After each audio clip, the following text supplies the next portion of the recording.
One important part is to go back into the connection with your body. We are on several hero's journeys throughout our whole life. So you could say we have the grand hero's journey. And then usually we come to some kind of blockage. Maybe people blame it on outside factors, but this blockage is usually always internal, and this blockage is always emotionally related.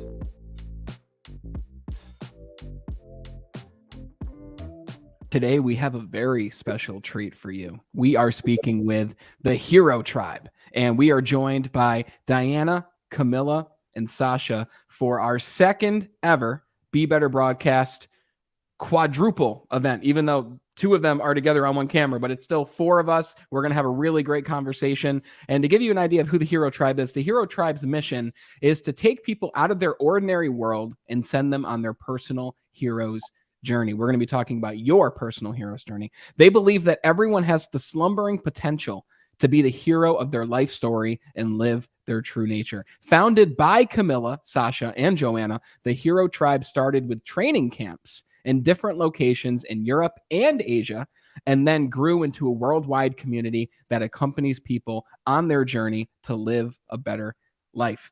And just so everyone knows, I'm obviously in the United States. I'm in upstate New York. Joanna joins us from Germany, and Camilla and Sasha are joining us from France. So we got 3 countries on this broadcast right now.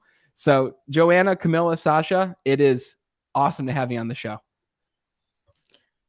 Yeah, Thank same. you. We are honored to be here. We are super happy.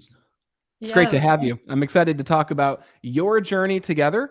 And I think the really good place to start is this idea of the hero's journey. So Joanna, we were talking about this for a few minutes beforehand, and we were talking about my hero's journey because you were so kind to ask where I started. And I mentioned that my journey has been unintentional, and you said, well, they all are. So I'm curious to hear, what is this hero's journey, and how did you guys get set on the path to help people discover their own? Yeah, maybe I set in because I'm usually like the guy talking about the hero's journey concept as this backbone of what we're doing. And yeah, I mean, my personal hero's journey seems quite straightforward. I started martial arts when I was a kid, and I went to Asia to train in temples and monasteries, and then also teach that and kind of do something with all that knowledge. But if I would reflect on this whole journey now, it's like, yes, the part that is really important is unintentional, because what I really took out of that and the demons I had to face during those journeys, that's not what I anticipated. It has nothing to do with martial arts. It's my inner shit in a way that I have to and that comes up when you go on a journey, and when you go into any kind of new and uncertain reality. So let's talk about that, because this idea of the hero's journey, I'm curious to hear what you think about this, but I'm going to go out there and say I didn't start on my journey, my official journey, until I was 21, until I was in the middle of what you just referenced as shit. And I was in the middle of a lot of it. I mentioned to Joanna, I was 60 pounds heavier. I was unhappy. I was depressed. And my journey, at least in my mind, began when I came to a turning point that said, I don't want to deal with this anymore. I don't want to be unhappy. I don't know what I want next, but I know that I don't want to stay in this place that I am. So does that hero's journey generally wait to begin until you are in that difficult situation? Well, it's what in the hero's journey is referenced as the call to adventure. It's one of these beautiful places in the storyline. Joanna's just sharing the 12 steps of the hero's journey there, and it's also this plot line in movies and books that we love to see when the protagonist is still in the village, and then something happens, and there are different variations of the call to adventure. The smoothest one probably is you are this protagonist in the village, and at a certain point you realize, hey, there's more to life. I love the people here, but I have to leave and go on my own adventure. That's kind of the smoothest option. And then there's the option, like a band of, I don't know, attackers comes to the village and you have to do something. That's the harder knock. Or the whole village is eradicated and you're the only survivor. And then you have to do something. You have to go on your adventure. So it's this knock on the door, which can be quite pleasant, or especially if we ignore it in life. And we work with a lot of people who are just coming to this awareness in their 50s, 60s. And then, of course, it's a little harder to answer the call to adventure. Is it harder when you're older to answer that call, and how come? Why is that so? I wouldn't say per se it's harder. It's just you accumulated more stuff. You accumulated more things to solve. On the other hand, you also accumulated sometimes more wisdom and more tools already to deal with it. So yeah, maybe it's not harder, it's just different. And for some people, it's harder to summon the energy because they also, of course, they trained themselves to be in the ordinary world and they don't have the neuronal pathways in their system to deal with new stuff, to go out of their comfort zone. Okay, so let's talk about that, because I love how you showed the book, Joanna, and that book that you showed, I'm going to assume is the Hero's Handbook. Is that correct? That's correct. That's our beautiful Hero's Handbook with a lot of wonderful tools and interviews, and also a beautiful guide through the hero's journey itself. And Brandon, if you don't mind, I'll just jump in because you said something about, is it right that the journey sometimes just starts at a certain age? And I just wanted to go back to that for a moment and share with you that we are on several hero's journeys throughout our whole life. So you could say we have the grand hero's journey starting to the call to adventure of being born into this world and ending with the return home when we die, going back into unity or wherever, whatever it is you believe happens after death. And then in between that grand journey, there are so many different journeys. You have maybe your partnership journey, maybe your career journey, you have your self-love journey, you have, like, we're having so many layers of these spiraling journeys. Like the hero's journey is a circle, but of course, when we start at a certain point of the circle at step one, and then we make one round, we don't end at the same point where we started. We have made progress. So we're actually like the solar system we're in as well, moving in space and circling, we're creating spirals. So it's an ever-going process. And I just wanted to share that to clarify that, yes, one of your great journeys might have happened to start when you were 21, but you had many before, and there will also be plenty afterwards. That's very true. Absolutely. I always go back to that story because it's how this podcast came to be, but there were certainly many other stories. There were stories of me being the fat kid throughout my whole childhood. There were stories of me learning how to play guitar, which is one of my creative outlets, one of my only creative outlets that I constantly go to. As I see, you guys have your outlets of martial arts and archery, and I want to talk about all that, but I just wanted to say to you guys that, number one, I love your approach to things. I even just love the artwork on the book. I love your profile picture of you guys all dressed up, practicing what it is that brings you joy, like the archery and the martial arts and everything else. Like, I love the energies of your three journeys coming together and really creating one bigger entity and force. So let's talk about that. And I want to go over some of the other pieces of the hero's journey. But before I do, I think it's important for everyone listening. You know, it's very rare to see three people come on the show and talk about these things all together. So how did you end up, what's the journey, the hero's journey for you guys in terms of you joining forces together? Because we kind of met all at a place where I was located. It's often me who starts with that story. And we all met in Hanoi in Vietnam. Wow. And had these really different also backgrounds. I mean, Joanna and Sasha knew each other already for, I don't know, 7 years or something prior to that, because they are both from the same city in Germany. And I had a kind of career in the 5-star hotel industry, and I worked in Hanoi, and kind of had a call to adventure, to do something else, and to look what the purpose maybe for me is here in this life, and how I can be happy.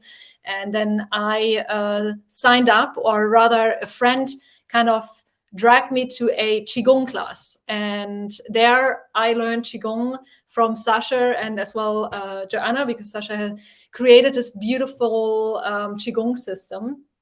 And that's how we met. And and first we just kind of became friends, and starting to share our stories, and then noticed on how many topics we have the same vision for ourselves, and also the same vision for humanity or the world.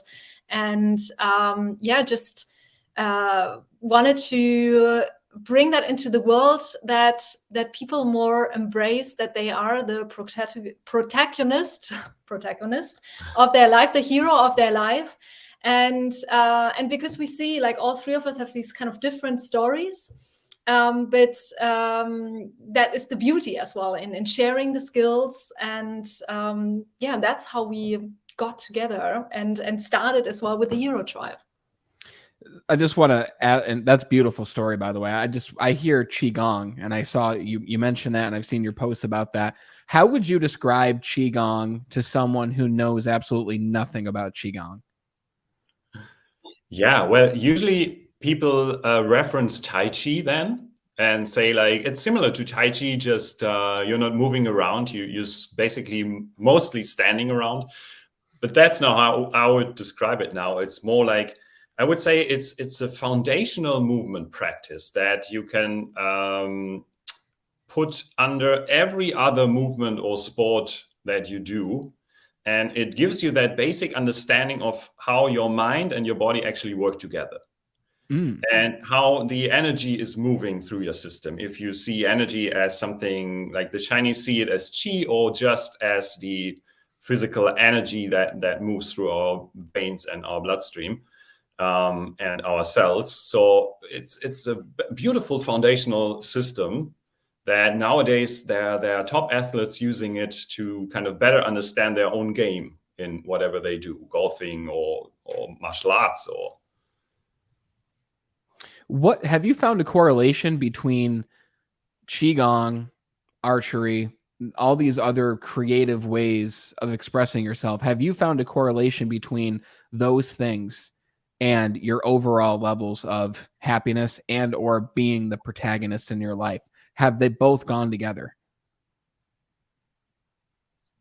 Yes. I think every one of us kind of has their thoughts about it. Who starts? Joanna, you want to? Simple answer is basically yes. If I expand into that a little, I personally believe, and it's also something that we stand for and inspire people to do, whatever it is that brings you in your body, that grounds you and roots you in feeling yourself totally, not only your mind body, not only your emotional body, but also your physical body, and that then maybe even has the capacity to bring the awareness equally to all of your bodies, mentally, emotionally, and physically, that brings you home in a way, and that can only have the benefit of, well, increasing or benefiting everything, literally. And so I want to dive into that, because I find that very fascinating, and I at the same time find that very high level. And I have heard some of what you're talking about in the past, but if I was to say that I completely understand what it is that you just said, I would be lying. And because of that, I know there's some other people who might be thinking, let's talk about the person who might be out there thinking and listening, because everyone listening right now are people who want to be better. They want to live a better life. They might just not know how, or they just want a new strategy to help them do that. So the person out there who is looking to advance in their career, or looking to strengthen their body or strengthen their relationships, whatever it is, what does being in the body mean for that person? Because they might hear that and be like, well, what does it mean? I'm obviously in my body. Like, I'm moving my body. I can see my body. I can be aware and recognize thoughts as they pass through. And maybe this is their first introduction to something such as this. So how would you describe what you just said to someone who has no idea of this idea of self-development, personal development, or what you just said, if that question makes sense? It makes sense. And I would start with, first of all, saying or asking, why is it that you want that? And be clear on your intention. Because if we only want to improve something around and optimize ourselves for reasons of maybe filling up a deficiency, I would say maybe rethink your intention. And then going into the content of your question, there is something, and maybe Sasha can add something to this concept later, because he always beautifully explains that we call body mapping. And that basically means that we have a awareness map, or like a different sized mesh of precision of feeling ourselves that can vary a lot.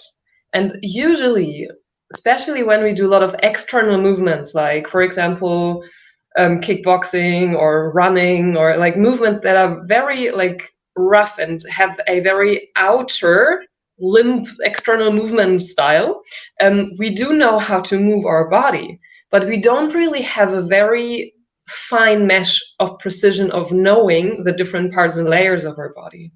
And so what we often find is, even though people do a lot of external movement styles, and there are also, as Sasha can jump in there later as well when I finish this little part, there are also different martial arts that are external versus internal, and that makes a huge difference. And when we, for example, teach Qigong or to people who did sports in any kind of way their whole life, they even then come to the realization of, hey, hang on, I have no clue what you're doing there, like, because the movements are very small, sometimes very internal, a lot working with the spine, with core movements, with waves and circles and spirals. And that then opens up the realization that actually the raster or the mesh of knowing my different parts of my body is really rough and not very detailed. And so with that body mapping, we create a more detailed perception of ourselves. You can also, if you're a gamer, imagine it's like you're running with your ego character through your fantasy landscape, and the background is rendered every, I don't know, 30 meters. And first it's just really rough pixels, and the closer you get, the more details appear. And this is a little bit like we're running around in our internal body mapping landscape, and we try to zoom in so that we can be aware of more details. Can you distinguish, for example, your, I don't know, 7th or 8th vertebra? Can you feel? Absolutely not, is my answer. Because sometimes people just know, okay, this is my block of chest. But you can actually have a very fine distinguishment.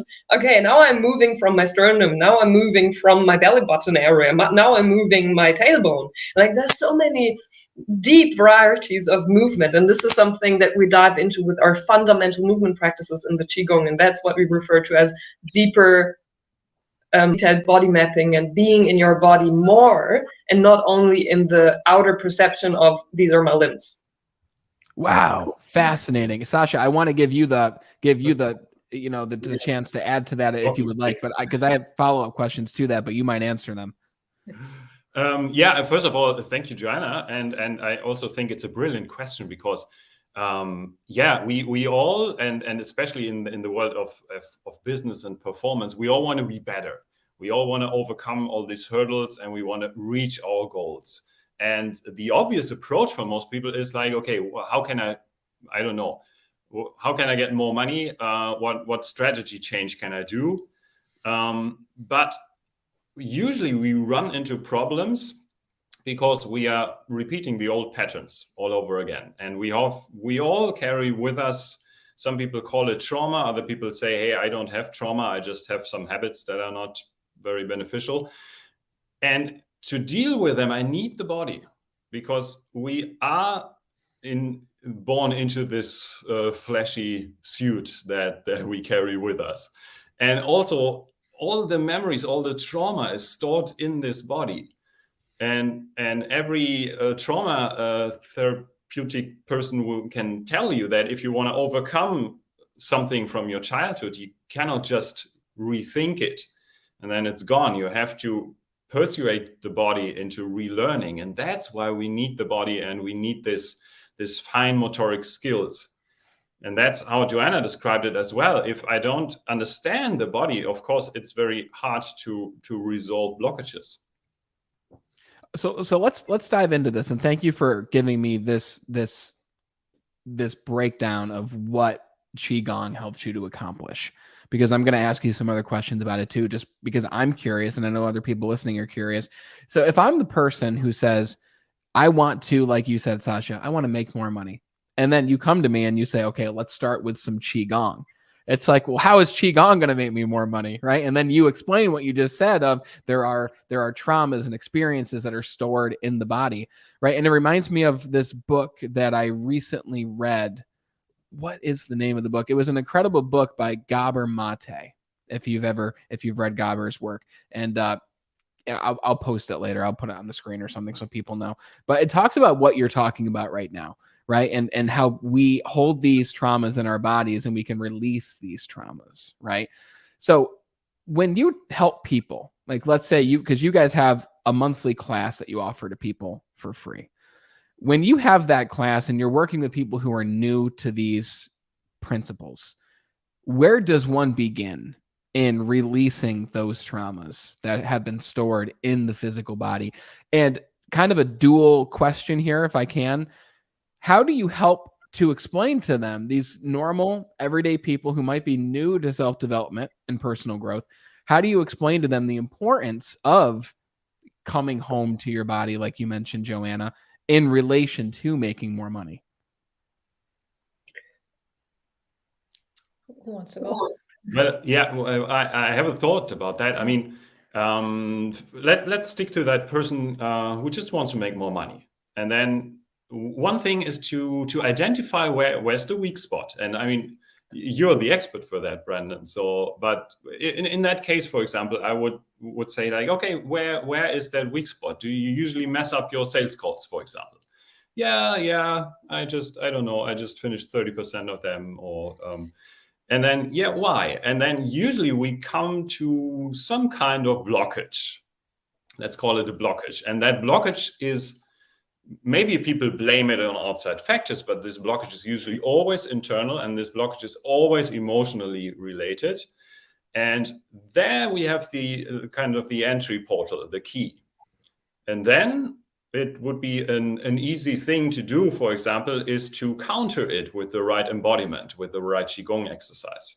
Of course, there's way more to that. We would also work with the mind and memories and everything. But just talking about the body, what is the counter to this specific pattern that you're always running into when you have a sales call? So let's dive into that. So when I think about a sales call, I think of that as very much a skill that when you first start doing it, you're bad at it. And then you get better and you get better and you get better. And I know a lot of people who are great at sales calls, but they are definitely not in tune with their body. So is that more of a skills problem, or is that truly a problem of something being stored in the body that Qigong helps with? That probably is completely individual. Okay. Everything is also a skill, probably, and you can also very successfully maneuver around trauma if there is one. Yeah. It really, I think, would make sense to have like a unique case study for this, which we don't have. So everything that we talk about is in general now. So maybe it's difficult with this example to dive into it and like go its way down the rabbit hole completely. But I would say everything that you do when you are completely in your body, you can do with your full presence. I don't know if you know about this, but often people, when they're in their mind, too much dissociate as well and space out or zoom out of the moment because they're not feeling their complete presence. Yeah. So as we are our body, it's more of an entire life skill. to be in the body, enables you to have probably, I don't know, the better sex, better relationships in general, better self experiences, better meals, because you're digesting completely and you're not just chewing and swallowing and then from here onwards nothing happens. And I don't know, sometimes you go to the toilet and something happens. But if you're really eating aware, if you're really completely aware of what you're eating, you're increasing even the mineral and vitamin uptake. Like everything, when you are completely present in all of yourself, will become better. And not everyone who's messing up sales calls has a trauma, maybe, but often the reoccurring patterns of problems or blockages we have are related to deep core emotional wounds that we're having. Wow. Okay, that makes a lot of sense. I just want to say, and everything you guys have said has made sense, but that was a very clear explanation of what it sounds like you're saying is, yes, you might have Joe, who is incredible at sales calls. Joe's amazing. Customer after customer comes in, he serves them, he sells more than everyone else in the office. But Joe might be working much harder than he has to, and he might not be making those calls with the level of presence that would bring him more enjoyment and maybe even better success rates at those calls. And let's also take it from money now and let's bring it into fitness. Yes, you might have Cynthia, who goes to the gym. She's very fit. She lifts the weight. She's on the treadmill, but she's still not in tune with her body. She still feels like there's something missing. She still feels like there can be more. She's constantly zoning in, zoning out, daydreaming, like what you mentioned. It sounds like what you're talking about is really becoming more present in the moment that we're in right now. Yes. And the body, we are our body. And if we're not completely aware of our body, what are we? Like, where are we? So you believe that we, this idea of we, or this idea of self, you believe that we are the body. Where does it come from otherwise? The reason I ask is I like to push back and just give another thought here, and I'd like to hear what your thoughts are on this. The body, though, I'm sure you've heard of the analogy that when somebody dies, okay, you weigh their body 1 second, and then right after they die, their body weighs the same, right? But the embodiment of that human being is no longer inside of that flesh, right? No longer inside of that meat sack. So if the body is still the same weight, however, we are not there, we are no longer living, then isn't who we are not the meat sack, but the energy that embodies that meat sack? I would answer it in that way, that we absolutely believe that there are many layers to us as a human being, which even branches out into layers that we wouldn't call human any longer. But what Joanna was talking about is that when we think that way, and many religions have a similar view about that, we tend to separate like what is really valuable, the sacred self, the sacred soul, from the body. And that, we believe, is kind of a mistake, because as long as we are incarnated in this body, we fully take it up. It's not like, okay, there's this strange little instrument, let's move into it when I'm born, and like I maneuver around in this world with this strange instrument. That's actually how it looks like for some people, or it feels like, because they are not fully arrived in their body, but they arrived there when they were born. They just lost the connection. Wow. So I think, yes, we are fully the body as long as we're in there, but we can also leave it behind and move back kind of to the higher stages of ourselves. Very interesting.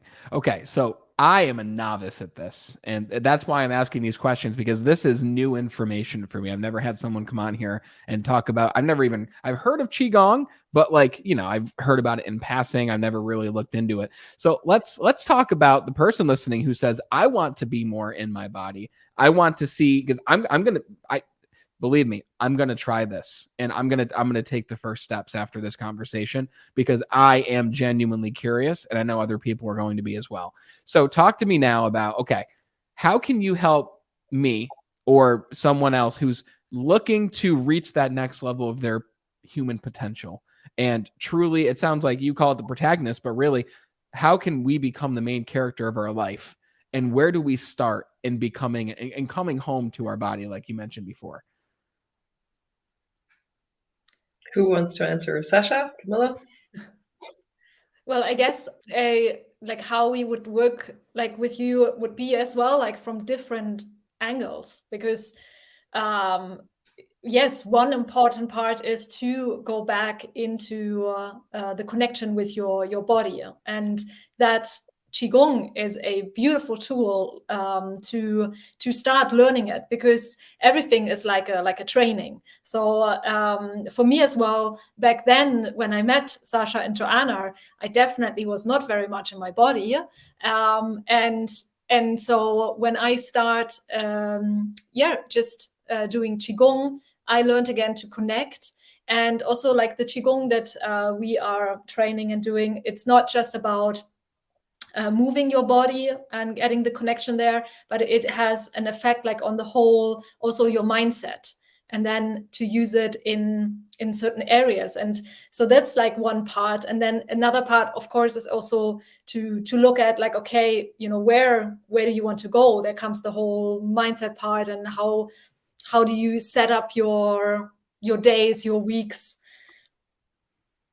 And you're welcome to jump in as well, what your intakes for it as well is. Yeah, I would add, like Camilla said, we always want to go into a full hero's journey with the person that we work with one-on-one, for example. Of course, there are different layers how you can interact with us, but we really seek to have a full hero's journey experience, and the hero's journey has many different aspects to it.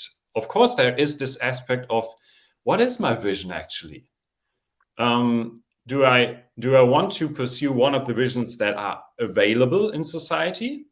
And I'm at this point where I identify like my status quo sucks. I don't want it any longer. It's boring. It's painful, whatever. I choose one of these other cool options that are out there, or even at a certain point, protagonists, heroes start to envision their own vision that was never there before. A new kind of add-on to the collective consciousness of humanity. That's this vision part, and there's a lot about it. And then the journey kind of progresses into, okay, I have this beautiful vision, but why is it not manifesting? Usually because, I still have a backpack full of stuff, full of trauma and habitual patterns that don't fit to this vision. So that kind of leads into the cave of the dragon, how we call it. This is where the most interesting part of every movie, basically, where the protagonist has to face the villain, has to face him or herself, basically. And then also we have this aspect of, okay, maybe I overcame some of my blockages. I seized the sword. I have the treasure now. How do I integrate it back into the world and my day-to-day life? That's another. It's a whole segment of the hero's journey. Very often movies stop there. Like, okay, I rescued the maiden in despair. The dragon is slain. I've got my gold. But what then? Then it's like credits. Then the sequel. And that's in the sequel. I always love to reference Lord of the Rings there, because in the books, the classical Lord of the Rings, this is a whole part of the last chapter, or the last book, The Return Home. How Frodo and Sam get back into the Shire, what happens there, Frodo not being happy with being there, then he leaves, and all this is kind of that belongs to our human struggle as well. So I want to dive into both of those things, but I want to ask you real quick, Sasha, because you mentioned it. So what comes first, or is it individual? Does coming home to the body come first, and all that stuff that we're carrying around really does emptying the bag of traumas and past experiences come first, or does the vision come first? Super cool question. I would definitely say it is individual what comes first. And when we encounter people, of course, they are not at the start of their journey. They are at a certain position in their journey. And sometimes it was the vision that came first. Sometimes it's the trauma that came first. And what we then do is we apply everything at the same time, kind of. Not overwhelming them, but we will definitely bring them into their body. We will nudge them into looking at their shadows. We will empower their vision, kind of all in the same time frame. Maybe not in the same session, but this all happens at the same time, because it's then creating this kind of this grid of upliftment, of empowerment. Got it. No, that makes a lot of sense, that everyone comes to you at different stages of their own personal journey. So Camilla, you joined Joanna and Sasha when, you know, they knew each other, but you didn't know them, and they start talking about Qigong, and you're like, okay, well, let me ask you before I assume, did you know of Qigong before? Did you practice it at all? Or did you truly start once you met the other two? So actually, I had a very personal story to that, because my mom was just previously before that, like diagnosed with like a disease. So, and she had like a lung heart dysfunction, and kind of the doctor said, you can't move anymore. And I was like, well, but you know, you need to kind of move to work your lungs, and like you can't just now sit on the couch and wait, I don't know, until the last day has arrived. And so she said to me, you know, I heard about Qigong and I would love to, I don't know, learn it. Wow. But so I got myself with her a DVD, and we tried to learn it over the TV thing, but it was it was more a thing, a mix to Tai Chi, and it was a lot of steps, and it was very complicated. And so she couldn't follow it. I mean, she was in her 70s, and it was just, yeah. So then the universe, synchronicity kind of came, and my friend said, come with me to this Qigong weekend. I was like, okay.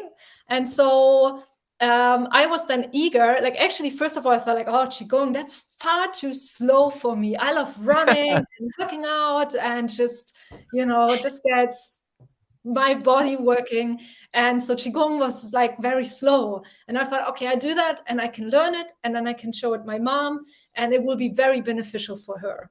And well, then I had this weekend, I was like, wow, what can Qigong do? Like, I don't know, I feel so calm, and I feel, I don't know, I just feel myself differently. And there are so many tools that it has, so that I can introduce into my work at the like very busy hotel industry. And also thought, okay, now I have to become a teacher, so I can really kind of teach my mom.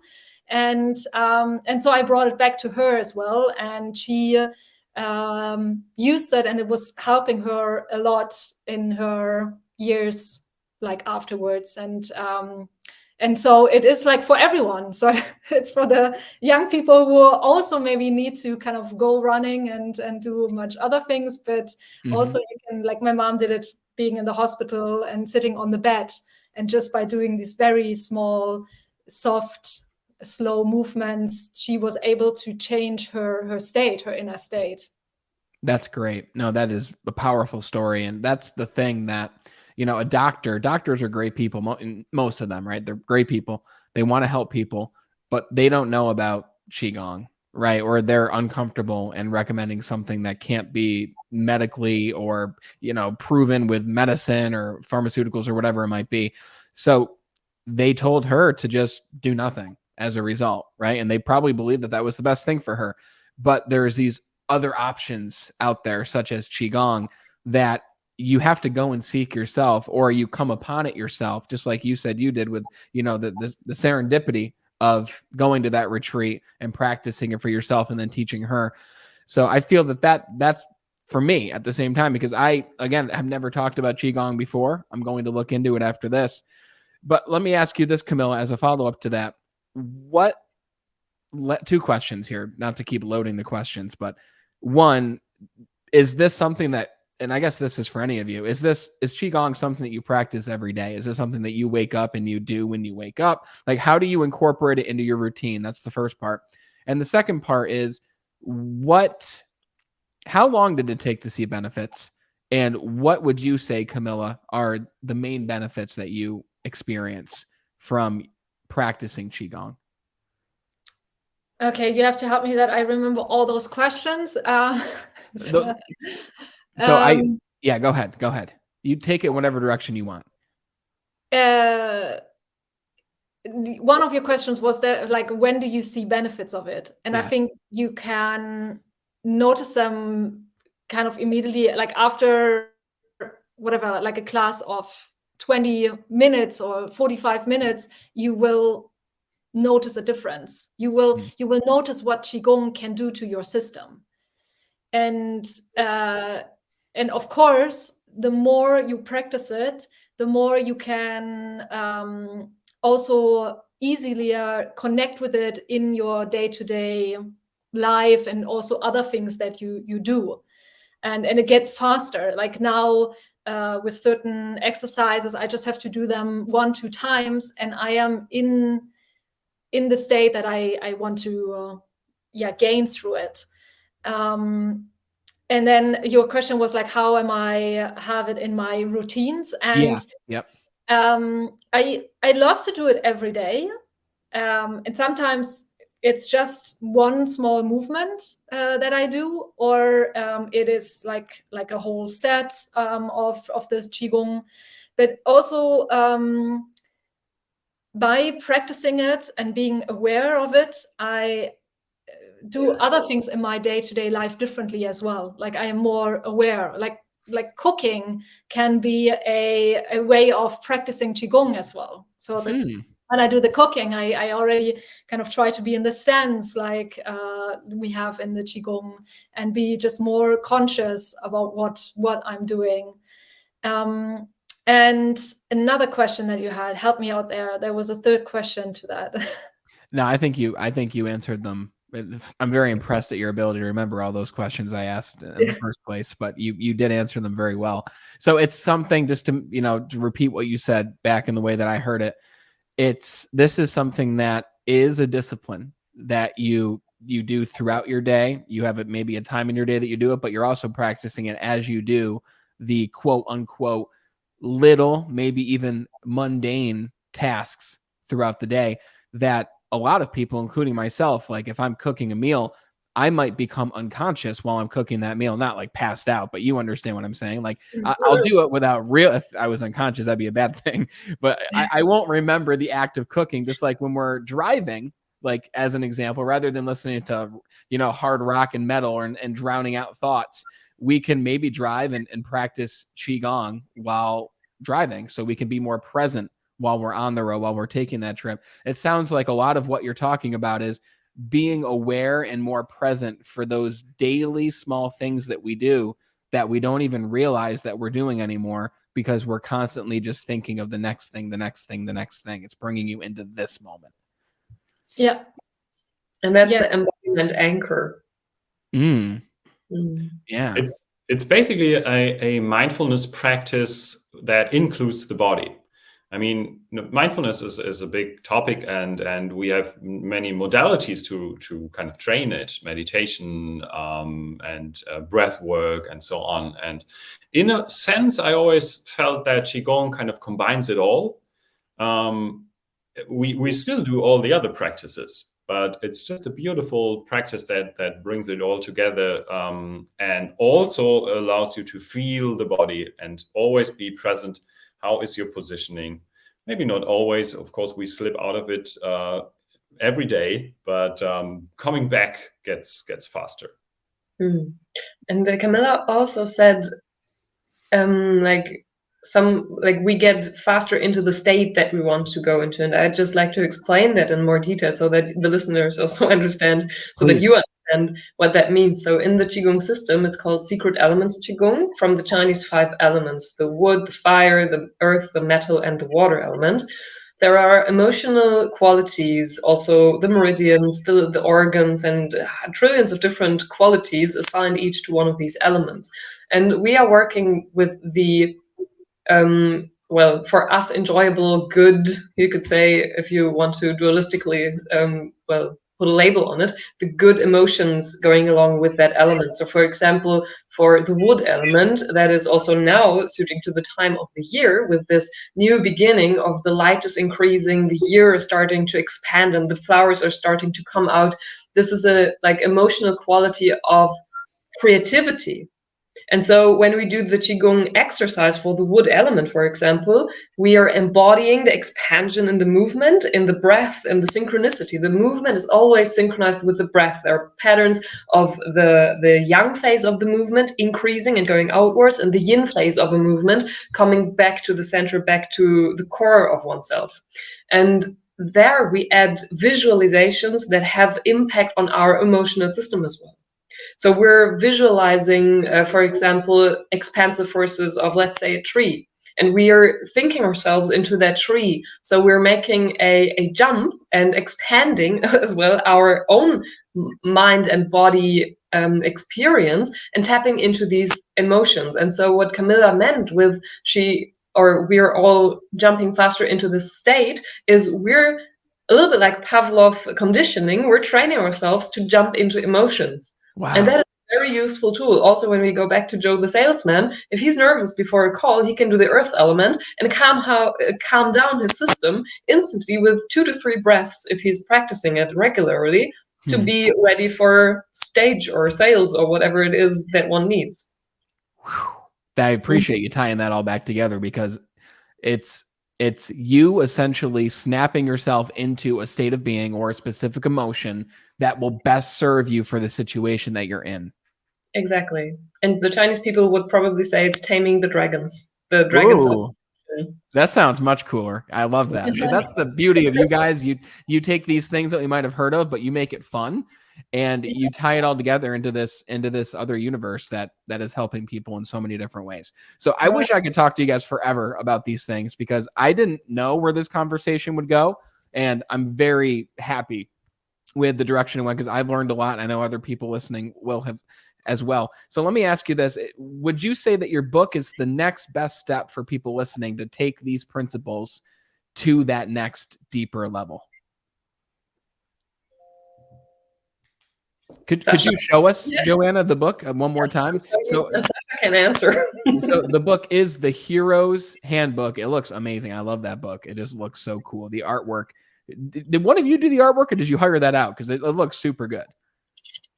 Well, I have a previous kind of career as a graphic designer, so I was involved, but we also have someone who helped us with some of the graphics. I love that. It looks amazing. So if you could, where can we find and grab a copy of The Hero's Handbook? Where's the best place? Yeah, it's www.hero-tribe.com. Hero-tribe.com. Yes, yeah, there you find the book and and everything else we offer. So the book is definitely a very cool. It's designed to be really a portal into this world of your extraordinary adventure, like turning your life from status quo, from boring, from I always wanted to do this, but something is lacking, into going on an adventure, becoming step by step this hero, the protagonist of your own story. Yes. And that's what we really wanted to kind of press into this book. I love that. That's great. It's a great first step. And then there's steps after that, of course, with everything else you guys do. You've got your monthly event that people can join for free, just in case people want to do that, because maybe they say, oh, I'm not a reader and I'd rather be there and experience it. Where can people learn more about the monthly event that you host? Yeah, it's called Tribe Time. So we call it the gathering of the tribe around the virtual campfire. We always like to have a campfire. Sometimes that's not working, but and yeah, it's a beautiful international gathering, and you can sign up for it on our website as well. So tribe hero-tribe.com, and you find Tribe Time all over the place there, and it's every first Wednesday of the month, and we are always looking forward to that. It's just a beautiful get together from almost all continents. And we always start with Qigong. So after reading the book or after browsing through YouTube and realizing, this is not working for me, just come to our beautiful Tribe Time. And there we go through a wonderful intro session of Qigong every time. Ooh, I love that. Cool. Yes. I'm going to have to check one out myself. So guys, I'll make it easy for you. hero-tribe.com. And from there, you can sign up for Tribe Time. You can check out the book, which again is called The Hero's Handbook. And links are going to be in the description to make it easy for you. So wherever you're watching and listening, go to the description, click the link. You can find more information. Joanna, Camilla, Sasha, it has been a pleasure to share this time with you. Thank you for sharing a bit of your journeys, practical strategies, and just everything that you shared in order to help people live a better life. It's been a pleasure speaking with you today. And thank you, Brandon, also for having us. It was a pleasure to have a live recording with you right now here. And I wish all the best also for everyone who's listening. Don't hesitate to reach out to us. We're always happy to have growth in the Hero Tribe, to meet you, to hear your hero's journey story, and maybe accompany you for a longer while. And we're looking forward to see you at Tribe Time as well. And also you, Brandon. Would be a pleasure for us.